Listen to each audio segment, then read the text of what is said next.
Bonjour Simon, j'espère que tu as passé un très bon week-end et voici donc le résumé du dernier cours. J'avais lu les deux paragraphes, les Français et l'Europe, et maintenant je peux lire l'Europe et les États-Unis à la page 84. L'Union européenne est aujourd'hui la première puissance commerciale du monde. L'Union européenne et les États-Unis d'Amérique possèdent les deux économies les plus importantes et les plus développées du monde. La population de l'Union est de 495 millions, celle des États-Unis est de 300 millions. Les deux constituent ensemble à peu près la moitié de l'économie mondiale entière. L'Union européenne est le partenaire commercial le plus significatif des États-Unis et l'inverse est également vrai. Depuis 1990, l'Union européenne et les États-Unis ont signé des accords en faveur d'une plus grande coopération. Dans la déclaration de Bonn, 1999, les deux se sont engagés à créer un partenariat égal dans les affaires économiques et politiques, et dans celles concernant la sécurité. Alors, ce n'est pas toujours une sécurité euh, criminelle, enfin, ça peut être aussi criminelle et financière. La montée en force de l'Union européenne a créé une concurrence commerciale entre ces deux blocs sur de nombreux marchés. L'aéronautique, l'agriculture, l'armement, les télécommunications. Il était inévitable qu'un certain nombre de conflits commerciaux arrivent à faire s'affronter l'Union européenne et les États-Unis. Les Américains et les Européens s'accusent mutuellement de protectionnisme, de protéger leur propre marché. Un exemple est la querelle, la dispute, qui a éclaté au sujet de la viande bovine, le bœuf. L'Europe et les États-Unis sont les deux premiers producteurs mondiaux de viande bovine. Depuis plusieurs années, l'Europe limite l'importation de bœuf américain qui est élevé aux hormones. Les autorités américaines affirment que leur viande n'est pas dangereuse pour la santé. Mais les experts européens contestent cette affirmation. Les États-Unis ont porté plainte, hein, to start a lawsuit, okay, devant l'Organisation mondiale du commerce, l'OMC. L'OMC a d'abord condamné l'embargo européen, mais quand l'Union européenne a fait appel, to appeal, l'OMC a renversé sa décision en attendant des études scientifiques qui cherchent à déterminer si les hormones sont cancérigènes. La question est toujours en litige. Une autre question épineuse est celle des organismes génétiquement modifiés, les OGM, GMOs. Il s'agit des techniques qui permettent de transférer dans le patrimoine génétique d'un organisme, animal ou végétal, un ou plusieurs gènes apportant une caractéristique nouvelle par exemple, pour retarder la maturité des fruits ou pour diminuer le caractère allergique d'un aliment. Les Européens sont en général assez hostiles aux OGM, tandis que ceux-ci sont plus acceptables chez les Américains, les Canadiens et les peuples de l'Amérique du Sud. Pendant longtemps, l'Union européenne a mis un moratoire sur l'importation des OGM, voir le chapitre 6. Malgré ces difficultés et d'autres à l'horizon, l'Union européenne représente l'effort d'unification internationale le plus ambitieux de l'histoire et elle constitue le plus grand marché unifié du monde. Son avenir va certainement influencer celui de tous les pays membres. Maintenant, on a la Constitution européenne que je lirai la prochaine fois. Donc maintenant, j'en viens à Skype. Voilà, je peux bouger un petit peu. Donc je t'avais parlé de quelqu'un, mon voisin, qui me pique ma connexion piquer, it's like to sting. Ting. Euh, c'est l'idée de voler ma connexion, to steal my connection in a sense. Okay. Mais piquer, ça veut dire to sting. Okay.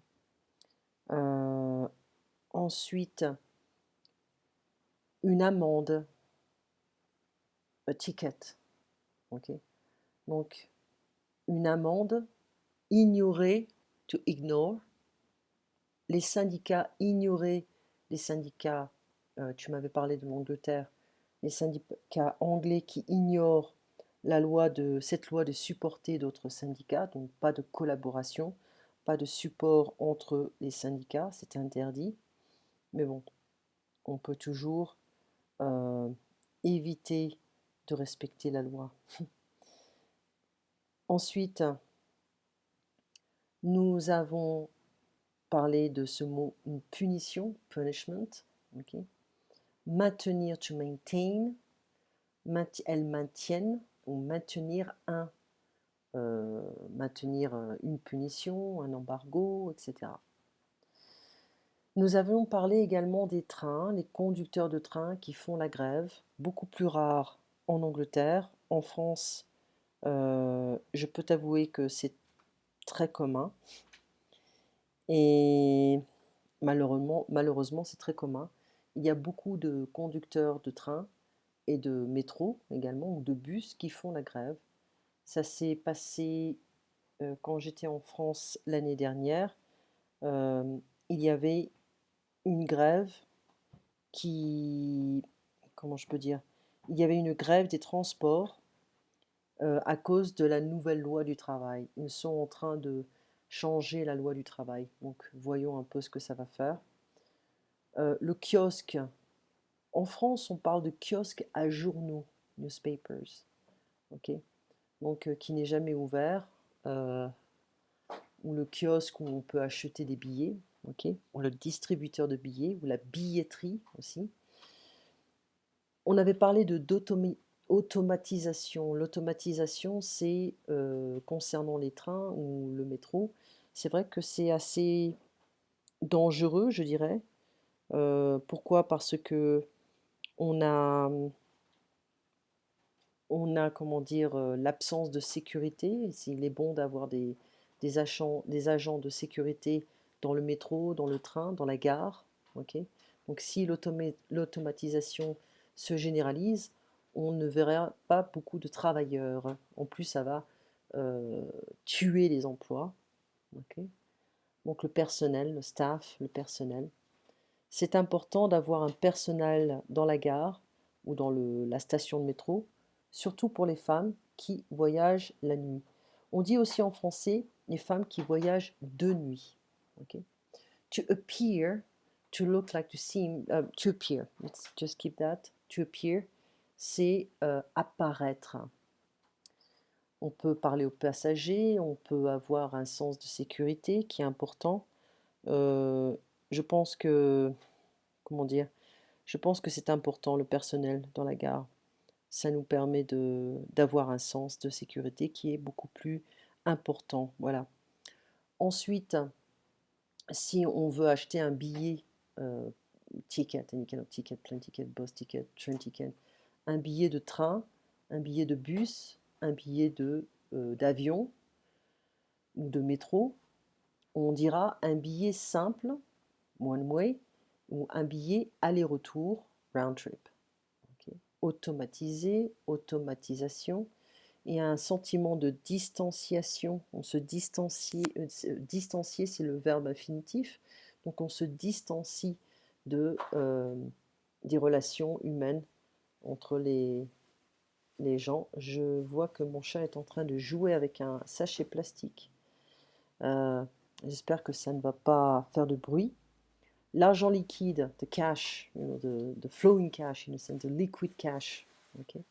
Dans une petite seconde, je vais arrêter ce massacre. J'espère qu'elle va arrêter de jouer avec ce plastique, ça serait bien. Ensuite, les taxis. Les taxis, on a aussi des problèmes avec les taxis, surtout les Uber, les taxis alternatifs. Petite seconde, je vais vraiment l'arrêter parce que sinon elle va m'embêter. Voilà, elle s'est arrêtée. Les taxis noirs à Londres, ce sont des travailleurs indépendants, mais qui sont chers, ils sont très chers.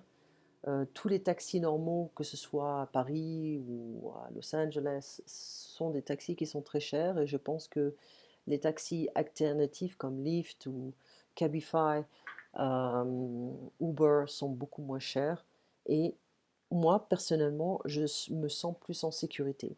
Voilà. C'est plus sûr d'utiliser les taxis alternatifs. Ok. Donc, tu m'avais parlé de Lyft, qui est beaucoup moins cher que Uber. Et tu m'avais dit que tu avais payé quelques dollars, je crois. Peut-être, je me souviens plus ce que tu m'avais dit, mais c'était pas beaucoup, c'était pas cher. Là, ce sont les vacances, donc je n'ai pas à prendre le Uber autant qu'avant, mais c'est vrai que je dépensais une fortune quand je prenais le taxi, donc quand je prenais Uber. Donc, nous avions également fait, comment ça s'appelle? Communication progressive du français niveau intermédiaire. Je pense que il est toujours là, j'espère. Hop, voilà, c'est ici. Nous étions arrivés à la page. Bon, je vais te le dire tout de suite. J'espère que ça ne va pas s'arrêter. Voilà. Donc, on avait fait beaucoup de dialogues. Et la dernière fois, nous avions parlé je crois, des transports également. Ça doit être ici, quelque part. Je vais regarder la page. Comment ça marche? Voilà, c'était ici. Donc ça, c'est la page 64. Voilà, la page 64. Et donc, je vais lire le dialogue. Comment ça marche? Le cinéma. Je ne comprends rien au système en France. Comment on fait pour acheter des billets? Est-ce qu'on doit les acheter à l'avance? Ça dépend. Voilà, c'est typiquement français, ça dépend. Alors je t'explique. Dans certains cinémas, tu peux acheter tes billets à l'avance, mais pour le jour même. Et à quoi je le vois? Comment je peux le savoir? Il y a une petite affiche spectateur muni de billets ou spectateur sans billets. Si rien n'est marqué, tu dois faire la queue pour acheter ton billet et entrer tout de suite. Deuxième caractéristique de la France, faire la queue, faire la queue. Ne te plains pas, à Paris par exemple, tu, tu as plus de 100 cinémas, chacun avec plusieurs salles. Tu peux voir des films français, espagnols, japonais, américains, chinois, africains.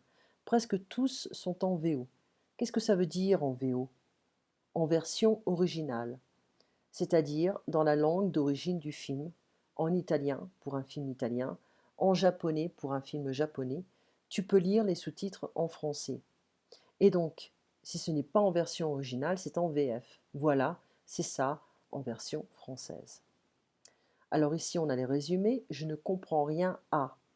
Donc ici, le A peut se transformer. On peut dire je ne comprends rien aux sciences, AUX. Je ne comprends rien à ce système. Je ne comprends rien à la cuisine française. Je ne comprends rien au, au système américain, etc. AU. Comment on fait pour acheter un billet, pour voyager en train, pour acheter des légumes au marché, etc. Je vais vous expliquer ou je vais t'expliquer comment ça marche. Est-ce qu'on doit, alors on peut dire, on peut utiliser cette expression pour la direction. Est-ce qu'on doit prendre cette rue ou est-ce qu'on doit prendre la rue Victor Hugo pour aller à la Bastille? Okay. Pour, que c'est l'infinitif, pour aller, pour manger, pour travailler, pour dormir, etc. Tu dois ou vous devez. À quoi je le vois? Comment est-ce que je peux savoir? À quoi je le vois, ça veut dire comment je peux le savoir. Okay. C'est un peu compliqué. Qu'est-ce que ça veut dire? Donc on peut ajouter des éléments ici. Attendez, je vous explique. Attends, je t'explique. Tu peux, vous pouvez, c'est-à-dire, oui, c'est ça. Donc ici, on n'a pas de grammaire, c'est plus du vocabulaire. Alors, rédigez le dialogue ci-contre, relisez le dialogue ci-contre, vrai ou faux. Roberto trouve qu'il est compliqué d'aller au cinéma en France. Alors, qui parle en fait? Voilà, on va dire vrai, c'est vrai. On ne peut jamais acheter des billets à l'avance. Si, donc on dira faux ici. On fait souvent la queue en France, c'est vrai. On peut voir 100 films par jour à Paris. 100 films, je ne sais pas. On ne sait pas ici, hein. À Paris, on peut voir des films de différentes nationalités, c'est vrai. Et tous les films sont en VO, c'est faux. On a des versions françaises aussi. Choisissez la meilleure réponse. Je ne comprends rien à ce système. Je vais t'expliquer. Comment je peux savoir si je dois acheter un billet à l'avance? C'est écrit sur la fiche. Est-ce que je dois faire la queue? Oui, bien sûr. En France, oui. Qu'est-ce que ça veut dire TR? Ça veut dire tarif réduit. À quoi je vois que je peux payer par carte bancaire? Tu vois le sigle CB, carte bancaire. Quelle expression pouvez-vous utiliser dans les situations suivantes? Vous demandez la signification de VF. Alors on pourra dire, si on l'a ici, hein, qu'est-ce que ça veut dire VF? Okay. Vous demandez comment on achète des billets de théâtre, comment on fait pour acheter des billets de théâtre. Voilà. Vous demandez si on doit réserver des places pour le cinéma. Est-ce qu'on doit réserver des places pour le cinéma? Vous dites que vous ne comprenez pas le fonctionnement. Je ne comprends rien au fonctionnement. Alors on peut répondre ça, on pourra le faire là. Tu peux répondre ce que tu veux, hein, il n'y a pas de problème. Et le deuxième dialogue que nous avions analysé, les transports en commun, suite à un mouvement social, le trafic est interrompu sur la ligne A du RER. Qu'est-ce que ça veut dire mouvement social? C'est une grève. Et alors? Eh bien, il n'y a pas de RER. Et comment est-ce qu'on fait alors? Il faut trouver une solution avec les autres transports, le métro, le bus. Donc il faut trouver une autre alternative. Votre attention, s'il vous plaît, ce RER est sans arrêt jusqu'à l'aéroport de Roissy-Charles de Gaulle. Je ne comprends rien du tout. C'est quoi le métro, le train, le RER? Bon, je vous explique. Le métro, vous connaissez. Le train, c'est une compagnie différente du métro. Pour prendre le train, vous devez aller dans une gare SNCF. Et le RER, comment ça marche? Et c'est un peu plus compliqué. Dans Paris, vous avez le droit d'utiliser un billet de métro pour le RER. Mais si vous voulez aller à l'extérieur de Paris, vous devez prendre un autre billet. En fait, vous payez un supplément. Vous comprenez ce que je veux dire? Non, pas du tout. Écoutez, je voudrais simplement aller à la Défense, c'est tout. Quel billet est-ce que je dois acheter? Eh bien, regardez, il y a une billetterie. Oh non, je ne vais encore rien comprendre. Je préfère parler à un employé. Où sont les guichets? Ok, les guichets, c'est là où on achète aussi les billets, mais on a une personne qui nous parle. Est-ce que tu peux m'expliquer comment ça marche? Est-ce que vous pouvez m'expliquer comment ça marche? Qu'est-ce que c'est? C'est quoi? Comment est-ce qu'on fait? Comment est-ce que je dois faire? Quel billet est-ce que je dois acheter? Qu'est-ce que je dois faire? Est-ce qu'il existe plusieurs types de billets? Où est-ce que je peux acheter un billet? Alors, un supplément, c'est une somme payée en plus pour obtenir quelque chose qui n'était pas compris dans le prix initial. Ensuite, on a les activités, les exercices. Dialogue 1, il n'y a plus de bus aujourd'hui. Non, vous avez parlé de... il n'y a pas... Il faut trouver une autre solution avec les autres transports, le métro, le bus. Donc ils nous disent que le métro et le bus, ça marche. Donc ici, il n'y a plus de bus aujourd'hui, c'est faux. Il y a une grève sur une ligne de RER. Ouais, c'est ce qu'ils avaient dit, hein. Voilà, il n'y a pas de RER, donc c'est la grève. La seule solution pour se déplacer est de marcher, c'est faux, on peut prendre le bus ou le métro. Il y a plusieurs systèmes de transport à Paris, c'est vrai. Pour le RER, on utilise un billet différent à Paris et à l'extérieur de Paris, c'est vrai. Sophia préfère parler à un employé pour acheter son billet. Ouais, elle préfère parler à quelqu'un. C'est beaucoup mieux. Et ici, on doit remettre le dialogue dans l'ordre. Si tu veux, on le fera rapidement. Et ici, on a des questions et on peut répondre librement. D'accord? Ensuite, je pense que ça serait bien. Je me souviens plus si on l'avait fait.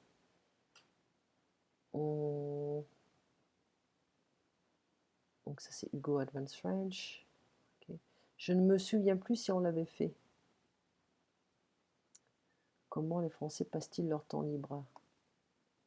Je ne pense pas qu'on a eu le temps de le faire, mais j'aimerais pouvoir le faire si cela ne te dérange pas. Je ne me souviens plus. Si tu veux, je le lis. Comment moi c'est fait. Voilà. Comment les Français passent-ils leur temps libre? Aujourd'hui, les Français accordent de plus en plus d'importance à la qualité de la vie et donc aux loisirs qui sont nécessaires pour pouvoir faire face au stress de la vie professionnelle. Les formes de loisirs se répartissent encore différemment selon les classes sociales, bien que l'on connaisse à l'heure actuelle une sérieuse démocratisation du tennis et du ski. Le golf est devenu le sport des élites. Quelle forme de loisir attire les Français? La télévision, avec son frère siamois, le magnétoscope, euh, occupe les soirées en famille dans bien des foyers. Les émissions les plus en faveur restent les films, les informations, les débats et les reportages sportifs en direct. Les chaînes de télévision augmentent et permettent de faire du zapping à volonté. Donc zapping, c'est un faux anglicisme qui veut dire en fait changer les chaînes. Le cinéma souffre de la concurrence de la télévision, bien que les cinéphiles soient toujours attirés par le dernier film qui passe sur les grands boulevards parisiens. Ouais, c'est un peu partie un peu de la culture aussi française. On dit aussi que la lecture est en régression, mais les librairies offrent toujours un choix extrêmement varié de livres, de romans et de bandes dessinées. La culture occupe une place importante dans les loisirs, visites de musées, expositions et festivals sont des buts de sortie fréquents. Donc les, les musées, le dimanche, c'est gratuit, les expositions, c'est gratuit ou pas toujours gratuit, ça dépend de l'expo. Et les festivals, on paye quelque chose à l'entrée, mais c'est pas cher en fait. Les Français s'intéressent aux sports d'équipe traditionnels, football, tennis, courses cyclistes, mais certains sports individuels se sont récemment développés en vue de retrouver sa ligne ou de maintenir une bonne forme physique, jogging, aérobic, bodybuilding. Ou pour les amateurs du challenge, il existe la planche à voile, le surf ou le deltaplane. Le bricolage, DIY, do it yourself, et le jardinage, gardening, occupent une partie du temps de loisir, mais c'est peut-être davantage un must plutôt qu'un hobby. Selon les études pilotes récentes menées dans 10 pays européens, on constate que c'est en France que le temps de sommeil moyen ainsi que le temps consacré aux soins personnels sont le plus longs. France, 9h03, Royaume-Uni, 8h40. Par contre, le temps libre dédié à la télévision, vidéo ou autres médias au loisir est moins élevé en France qu'au Royaume-Uni, 4h37 contre 5h22. Donc c'est vrai qu'avant on regardait beaucoup plus la télévision, mais ça s'est calmé. On a comment dire, on a remplacé la télévision avec l'ordinateur. Voilà. Donc on a un deuxième texte, mais c'est sur les pins, c'est pas très important. On peut le faire, il n'y a pas de problème. Et on a fait attention, since for, eh bien une seule traduction depuis. J'ai vécu à Londres depuis 1999, où j'ai vécu à Londres pendant 20 ans. Voilà. Donc depuis 20 ans. On peut le dire également. D'accord? Donc depuis, eh bien, on l'utilisera comme since ou for. On a des adverbes, hein, pas très difficiles, personnellement, généralement, gratuitement, free of charge. Mais on peut également retrouver le nom personnel, général, gratuit ou gratuite. Ok? Fou, folle, follement, madly. Habituellement, habituel, habituel, usually. Fièrement, fier, fier, la même prononciation, proudly. Okay, don't forget, however, that an adjective ending in ent or ent changes to nt or double ent. Ent, pardon. Donc, on a également ici hein, suffisamment, suffisant, récemment, récent, à la folie, madly, d'habitude ou habituellement, avec fierté, fièrement, avec succès, successivement. C'est pas successivement, avec succès, successfully, pardon. Je pense en français. Donc voici le résumé. On a 26 minutes d'enregistrement. Je vais prendre le risque d'arrêter la vidéo. Donc on se voit demain, lundi, à 8 h. Et puis tu passes une très bonne nuit. Au revoir.